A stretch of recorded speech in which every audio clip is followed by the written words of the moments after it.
You don't actually have to be in the same room in order to attend a DSWD Travel Clearance interview, but here's who actually needs to be there.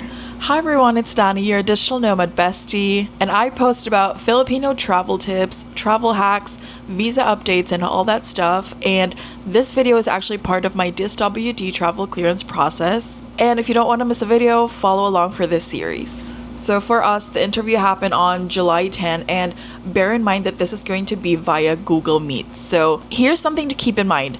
Everyone has to be present, including both parents, the minor, and the travel companion. But at the same time, being present doesn't always have to mean you have to be in the same location. Because for us on July 10th, I was in Bacolod, my niece and my brother were in Bulacan, and my sister-in-law was in Manila. So we were all over the country, and yet it worked because we joined the same Google Meet. You don't have to be in the same location physically, just make sure that you have ample time and ample resources to join your Google Meets meeting with your DSWD caseworker, because you don't actually get to reschedule it the day of.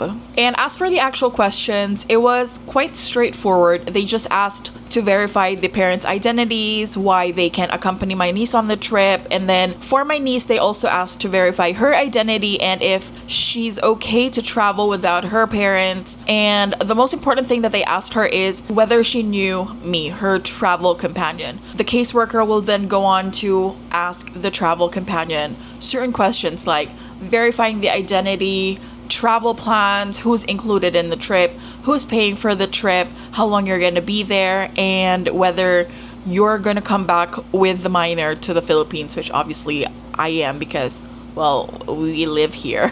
The actual interview just lasted like around 10 minutes, and it was honestly so quick. And before the caseworker actually ended the call, since we were gonna be traveling as a family, she asked me to send our plane tickets to her as well as our Chinese visas. So I did that after the call, and the very next day on July 11th, I actually received an email saying that my niece's DSWD travel clearance was ready to be downloaded. So it's honestly really so quick, so simple, and honestly kudos to DSWD. They're so efficient. But yes, anyway, if you got any questions about the interview or the entire DSWD travel clearance process, don't forget to comment them below and I will do my best to answer them. And for the last video in this series, I'll be sharing about what the immigration officers actually ask you and ask for when you leave the country. So don't forget to stay tuned, save this video, save this playlist, and follow for more. I will see you guys soon.